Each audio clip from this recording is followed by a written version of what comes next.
I've just launched onto the mud at Arradon.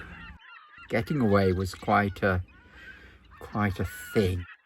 My body's quite weak after being an invalid for so long, and dear me, finding all sorts of stuff that, you know, the trailer was all stiff. It's not just my body. All sorts of things needed easing with penetrating oil and...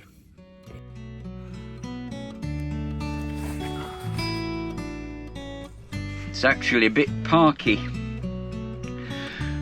Got up in the night and put on more clothes.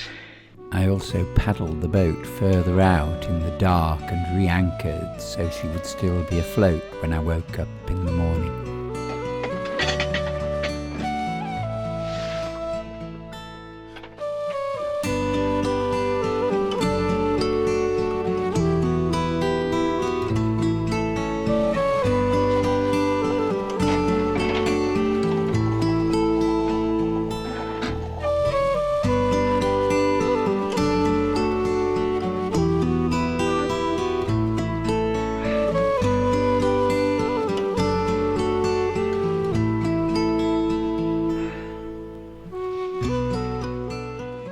So the plan is to sail out of the Gulf de Morbihan and across to the Ile de Hoedic. And the no problem with the tides really out at sea, but I need to get out of the Gulf before the tide turns against me. That's why the early start.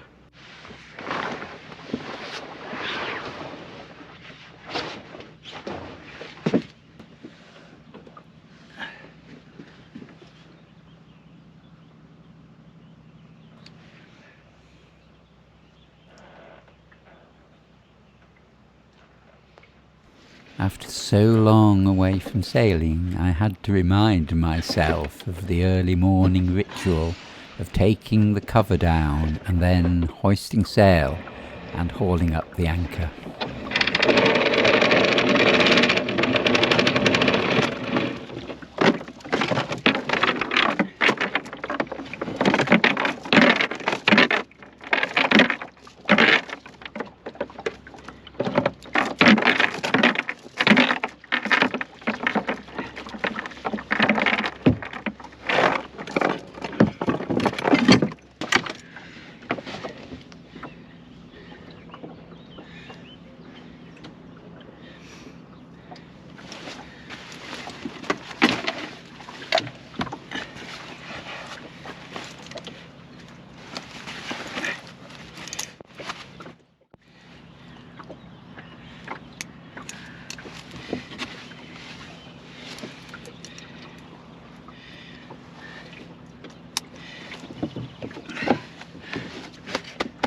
This, in case you're new to this channel, this is a buoyancy jacket, even if it might not look like it.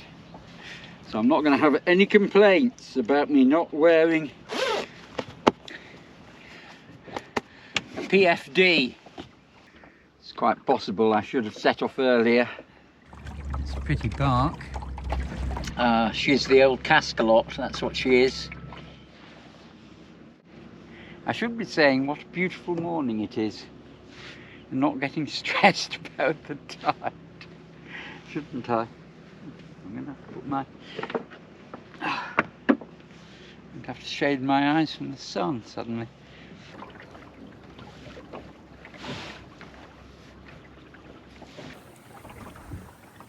Approaching the mouth of the Gulf, the currents become stronger and the water surface becomes disturbed with strange whirlpools and back eddies all around me. So this is Port Navalo, and it looks like we were in time with the tide. That's nice. It's pretty well low water now, but I was guesstimating that the ebb current would carry on a little after low water. Hence I did manage to have a reasonable night's sleep. Once clear of the Gulf, I have a second breakfast out at sea while the boat steers herself happily to the south. So at the beginning, the wind was off the land, it was the land breeze, and so it was sort of well northwest, perhaps a little bit of east in it as well actually, coming down the Gulf. Now it's gone round to the west, so it's beam reach. We're heading south to these islands. There's Houat there. Hoedic is still out of sight over the horizon, which is where we're heading. Bombing along at 4 knots. Speedy! Speedy! Nice flat sea, because we're sheltered by the Ile de Hoedic over that way. This is the Bay of Quiberon, and it's a good place to sail.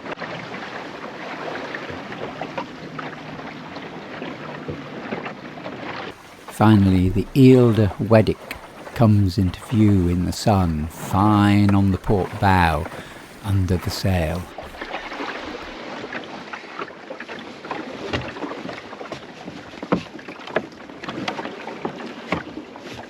I jibe to sail in between the outlying shoals into the Port de la Croix on the south side of the island. Well, here we are, alongside this handy pontoon in this little drying harbour, which is very quiet because it's a drying harbour, and so yachts don't like it. I like drying harbours.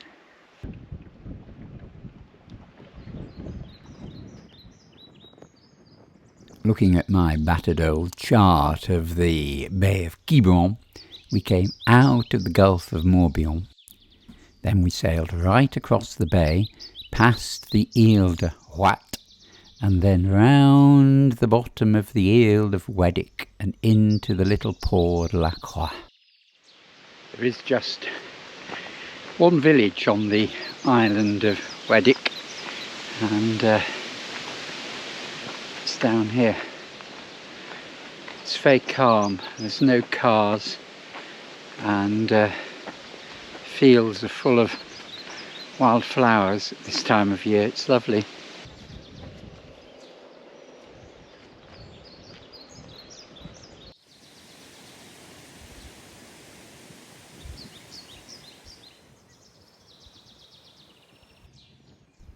The indigenous people of the Breton coast have always been very pious, and their churchyards remain well tended.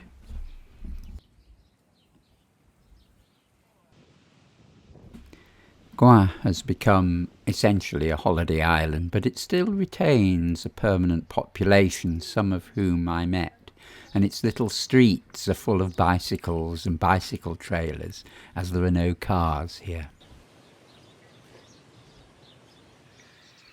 Good morning. So here we are in the Port de Croix. The tide's gone out again. I've propped the boat up level with the fenders, just having coffee. When you've not been sailing for a bit, you forget how much your life is driven by tides and weather. So I'm looking at the tides, I'm thinking when I can actually leave this port, because obviously I can't leave it while I'm dried out on the bottom like I am at the moment, or I could stay until Sunday. The problem is with Sunday it's going to be very windy and wet, so I'm not going to go anywhere on Sunday, and then on Monday I need to be back in the Gulf du Morbihan by the evening because I've got to go to a dinner. The problem is it also going to be quite windy on Monday? Would I be better to actually shift this afternoon? So this morning I have to think about that. So when I should be bounding around in the grass of this island, communing with rabbits and pheasants and all the wildlife of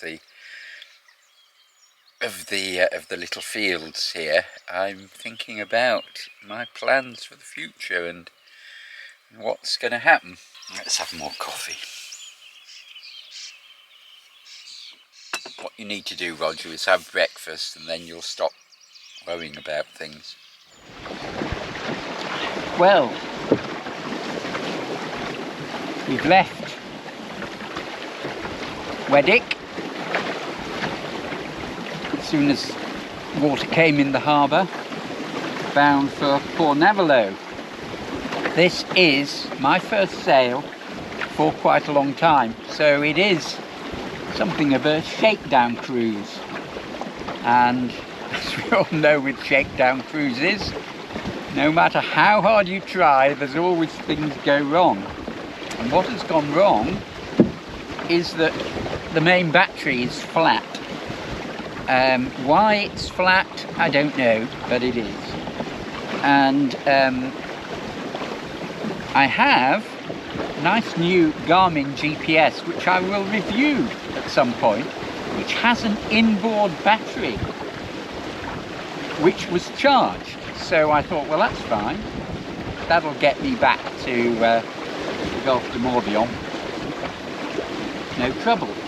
Well, it's now flat, and I think it's flat because the cradle that it sits in is connected to the main battery, and I think it's discharged itself attempting to charge the main battery.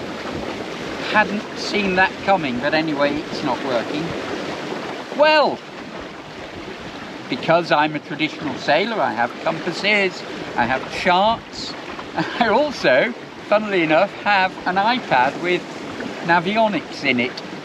So that's now running on the floor in the chart case to keep the iPad dry, and so that's what's happening. So we're sailing up the side of Hoedic on looking at the chartlet on the navionics. Trouble is, navionics has gone weird since I last used it. It now wants you to subscribe. Sorry, navionics is now owned by Garmin, funnily enough. Sorry, Garmin. I'm out here in the open sea. I'm not going to suddenly fill in a subscription form. I just want your previously free software to sort of work. And it does sort of work, but it's yeah, it's not ideal, so it's not really a big deal, but it's just irritating. I just hate shakedown cruises. I thought I'd done quite well. I just left behind one piece of rope. That's what I found so far, but I used another piece of rope instead.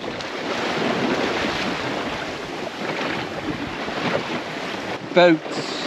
Why does anyone have anything to do with boats?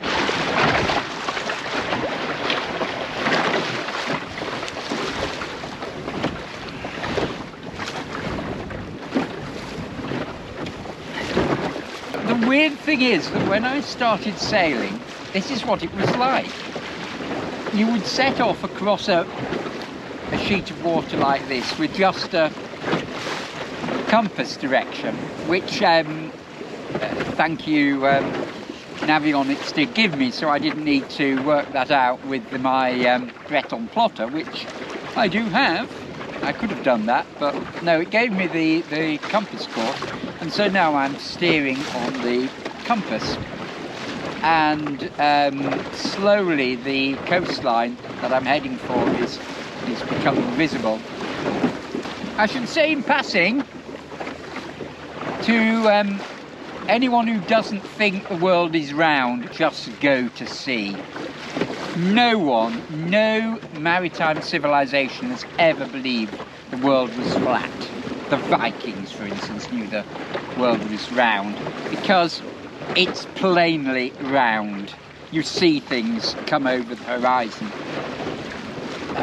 I don't know where these people live who think the world is flat, but I suspect it's in the Great Plains of the United States or somewhere like that, a long way from the sea, because, yeah, it's one of those things like not believing in climate change or evolution or the power of vaccines. It's one of those things you just get baffled by.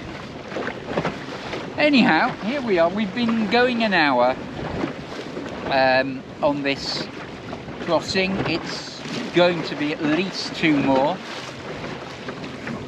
We're being rained on a bit.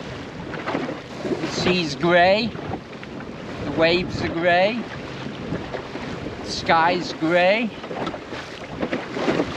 and it's going to carry on like this for another 2 hours at least, maybe 3. And when I get there, the tide will just be changing in the entrance, changing against me.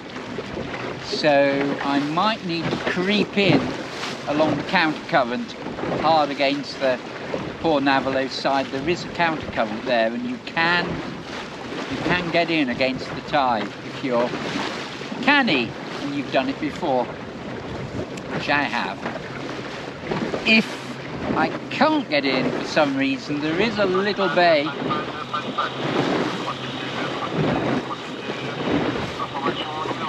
Sorry,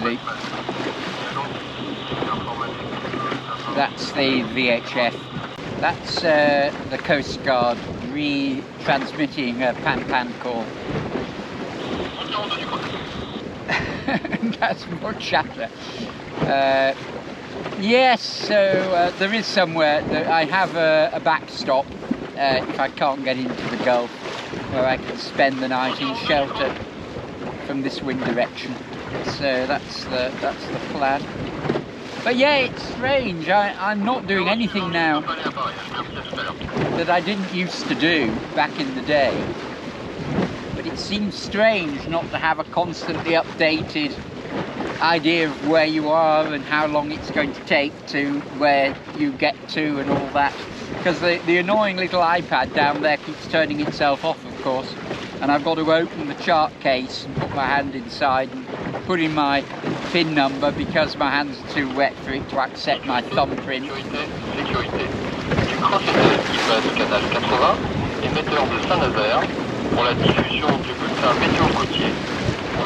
I'll talk to you later when the VHFs stop chattering. Approaching Port Navalo now. It's getting lumpier. Some sort of current effect, I don't know. Yeah, more lumpy than it's been all the way, really. Anyway, we're doing very well. It's going to be 3 hours. 3 hours on course 340. Oh, keep going the right way. Once through the Narrows at the entrance to the Gulf, poor Navalo opens up to starboard of me. I am tempted to carry on rather than go in there. In there looks mean and nasty. I'm going to carry on with it.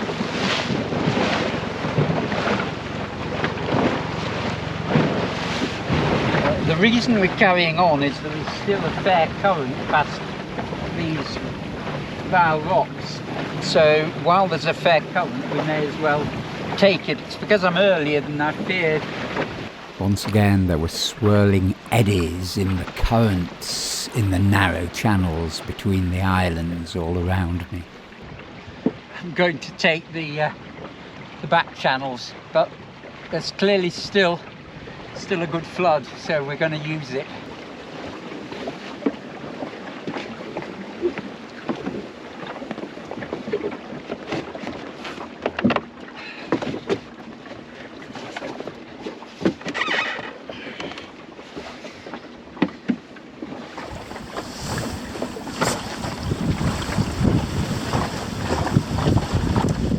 the entrance to the Gulf de Morbihan, there is a maze of channels between the islands where the tide runs at up to 9 knots. The wind was strengthening, so I lowered sail and pulled in another reef.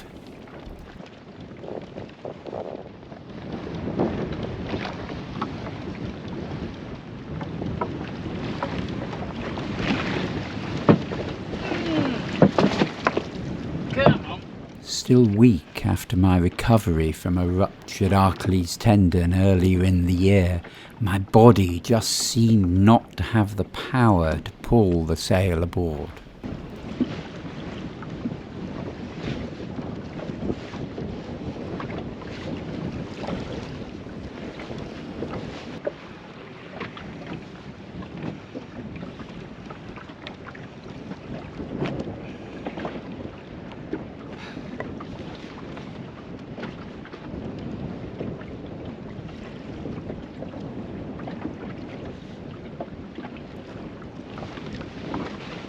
Having tied in the second reef, I re-hoisted the heavy sail.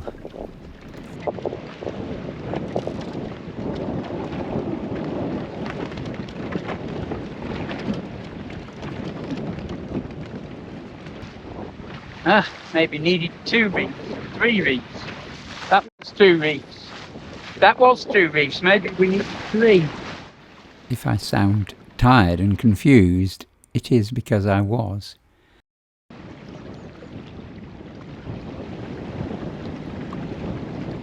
Very soon it was plain I did need 3 reefs, so I lowered the sail again and rolled in the 3rd reef, and Avel Dro was well reefed down when she finally approached the Ile Ilur.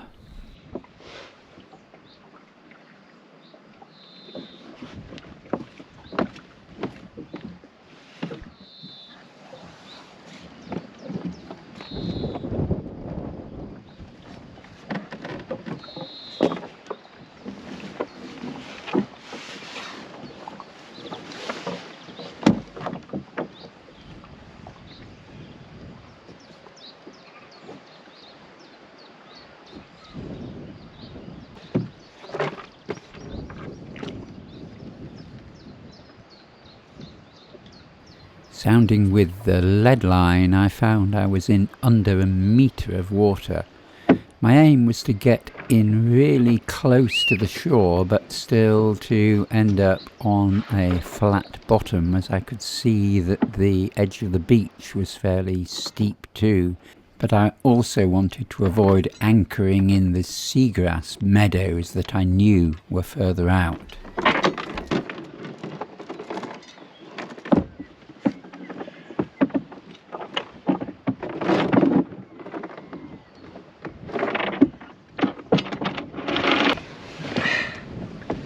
Ile Ilur. Never thought I'd get here. This is probably nicer than Hoedic, actually, funnily enough. Very peaceful place. But it wasn't going to be peaceful on board. Not just now. Not just yet. Because inevitably on a sailing boat there are always ropes to neaten up.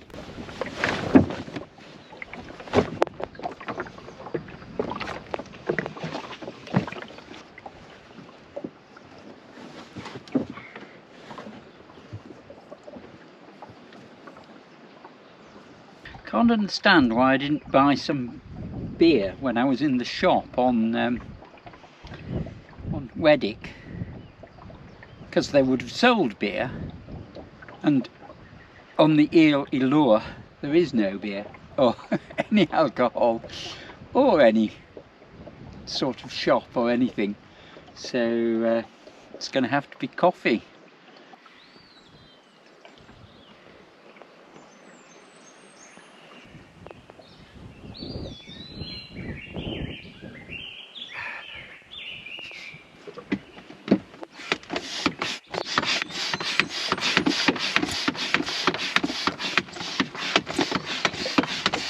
I'd already half inflated the little toy rubber dinghy I use as a tender, but I now finished it off and launched it into the water.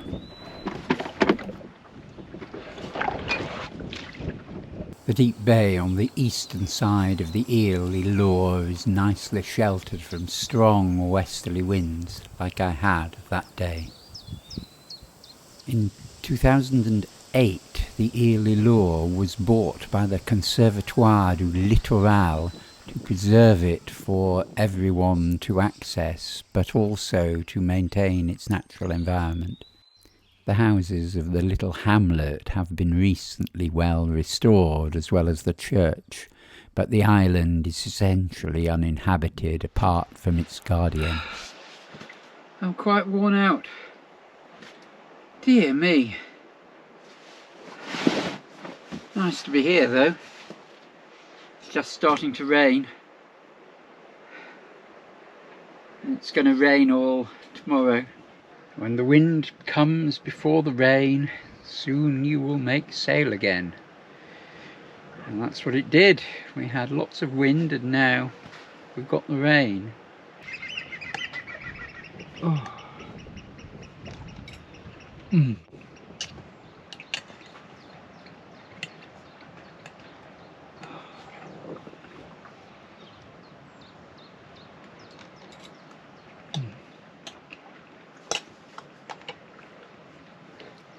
This is a ready meal, and I was ready for it. It's actually very good.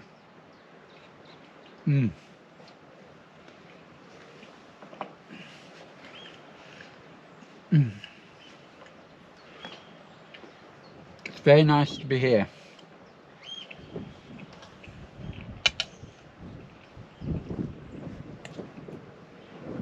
I'm glad I'm not at Port Navalo. Good news!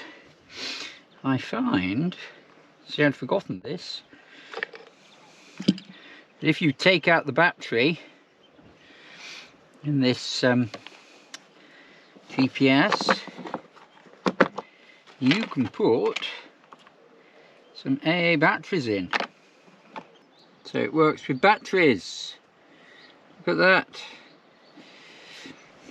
I've forgotten that. There we are.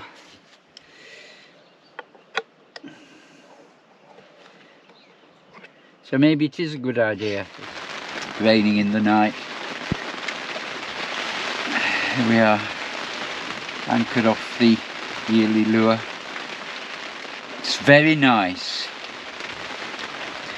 Feel you're in a nice, comfortable, sheltered anchorage when in conditions like this. It's just, yeah, I'm thinking this was a good place to be.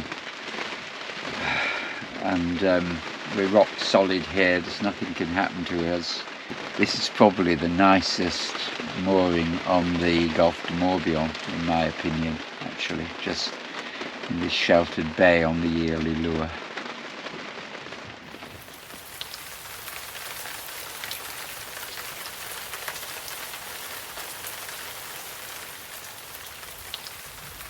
Well, I'm certainly not going anywhere this morning.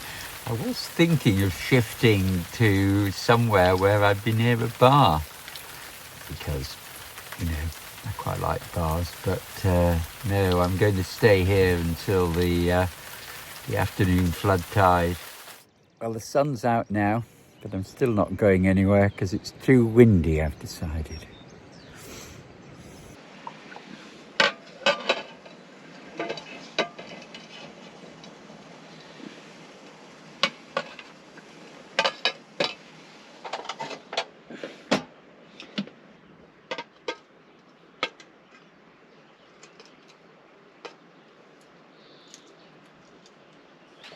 There's no one around, there's no one on the island, there's no one in sight in the view.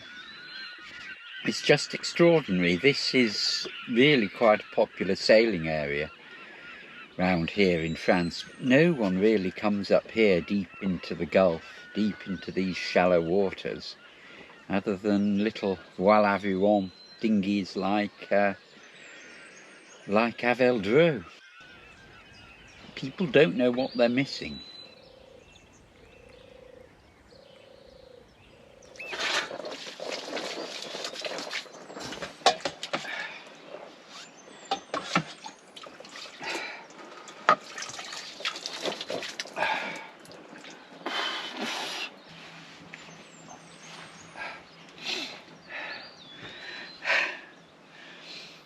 good as new. In spite of all my care in anchoring, now I see the boat dried out, I'm sure that I would have been better to go closer to the beach, on the edge of the dry sand in the foreground, to make certain that I wasn't affecting any seagrass. Further out, the seagrass is very apparent, where this bird is working its way across the foreshore. Seagrass's crucial importance to the marine and to the wider environment has only recently become recognised. It provides rich habitat for many sea creatures and is also a vital carbon sink. It is surely incumbent on we small boat sailors to be sensitive about protecting this vulnerable habitat. What is poignant about this island, there are little stone walls and little fields, now mostly overrun by bracken. But until the 50s there was a small population lived here. There's about 5 houses, a little church. And it's the feeling that they struggled and cared and worked for so long, and it's all come to nothing. And how is it nowadays you can't manage to live on an island this large? What's happened that is no longer possible in our lives?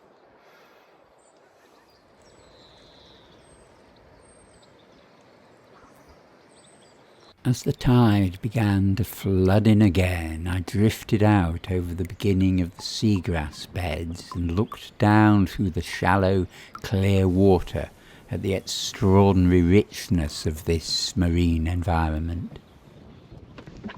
Then I hoisted sail and slipped almost silently away from the beautiful Ile Ilur to head ever deeper into the Gulf du Morbihan.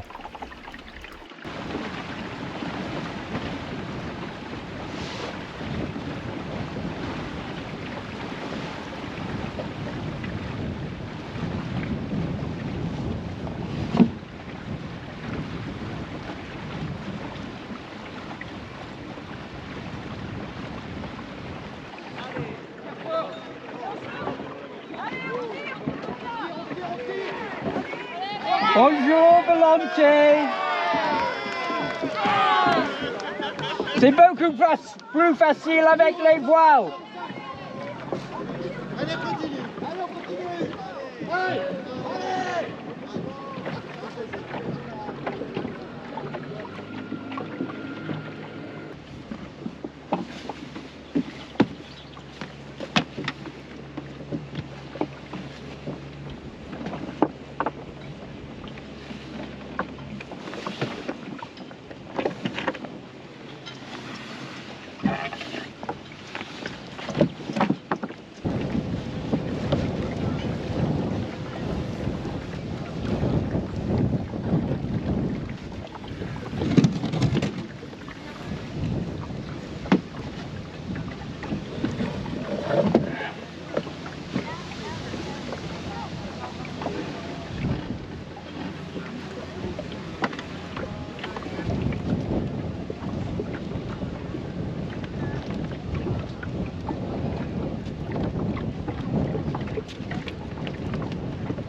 This people is the Houat d'ouverture of the Semaine du Gulf, and as usual there's ribs everywhere.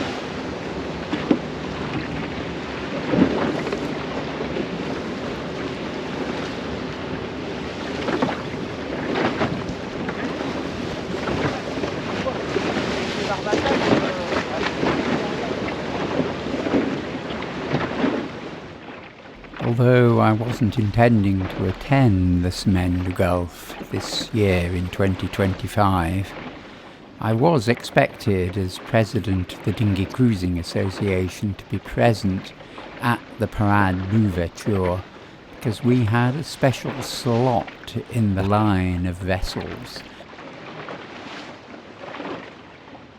So I sailed back down to Port Navalo to be there for the massive spectacle.